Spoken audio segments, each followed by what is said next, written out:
आपसे एक रिक्वेस्ट है कि इस वीडियो को शुरू से अंत तक देखें। तो चलिए दोस्तों वीडियो को स्टार्ट करते हैं। तो सबसे पहले हम बात करते हैं कोलेस्ट्रॉल क्या होता है। तो देखिए कोलेस्ट्रॉल मोम जैसा एक पदार्थ होता है जो लीवर से प्रोड्यूस होता है। यह सभी एनिमल तथा ह्यूमन के सेल मेम्ब्रेन समेत बॉडी के सभी पार्ट में पाया जाता है। हमारे शरीर में कोलेस्ट्रॉल की आवश्यकता मुख्य रूप से सेल के निर्माण, हार्मोन के निर्माण तथा बाइल जूस के निर्माण के लिए होता है। सूर्य की किरणों को विटामिन डी में बदलने में भी कोलेस्ट्रॉल बहुत ही महत्वपूर्ण भूमिका निभाता है। कोलेस्ट्रॉल को सेल तक ले जाने का काम तथा सेल से वापस लाने का काम लिपोप्रोटीन द्वारा होता है।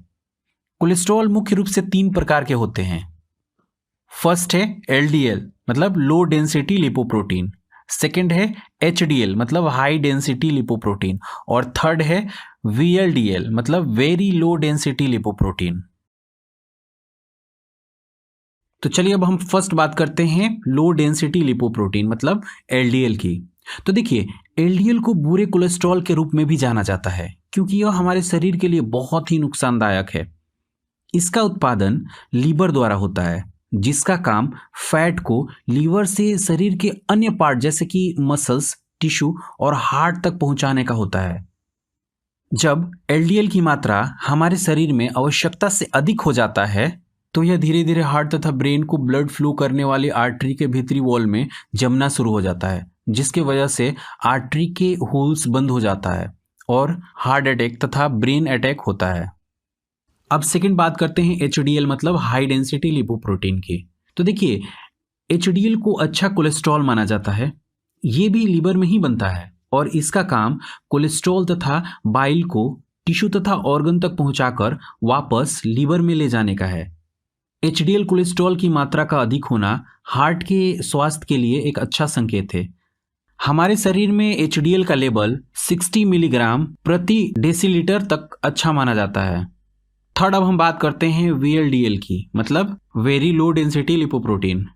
जो वीएलडीएल कोलेस्ट्रॉल होता है वो एलडीएल कोलेस्ट्रॉल से ज़्यादा हानिकारक होता है और हार्ट डिजीज का सबसे बड़ा कारण है।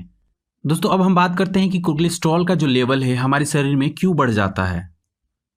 दोस्तों सामान्य कंडीशन में लीवर कोलेस्ट्रॉल का संतुलन बनाए रखता है, किंतु ये संतुलन जो होता है कई बार बिगड़ भी जाता है। ये संतुलन बिगड़ने के पीछे बहुत सारे कारण हो सकते हैं, तो आइए जानते हैं उन कारण को। जब हम अधिक मात्रा में फैटी भोजन का सेवन करते हैं या फिर खान पान में लापरवाही बरतते हैं, जब हमारा शरीर मोटापे का शिकार हो जाता है, जब हम नियमित काम नहीं करते हैं या फिर अनुवांशिक कारण से भी हमारा कोलेस्ट्रॉल जो लेवल होता है वो बिगड़ जाता है। नेक्स्ट आप समझते हैं कि कोलेस्ट्रॉल को कैसे कंट्रोल या फिर संतुलित कर सकते हैं। कोलेस्ट्रॉल की मात्रा को संतुलित करने के लिए आपको अपने जीवन शैली में बदलाव लाना पड़ेगा। अगर आपका वजन अधिक है तो इसमें कमी लाने का प्रयास करना पड़ेगा। भोजन में कम कोलेस्ट्रॉल मात्रा वाले व्यंजन को ही लेना पड़ेगा और साथ ही साथ जो फास्ट फूड है उनसे दूर रहना पड़ेगा। नियमित रूप से व्यायाम, योगासन तथा प्राणायाम करने से शरीर में कोलेस्ट्रॉल की जो मात्रा होती है उसमें बढ़ोतरी नहीं होती है, मतलब वो कंट्रोल रहता है। दोस्तों धूम्रपान करने से जो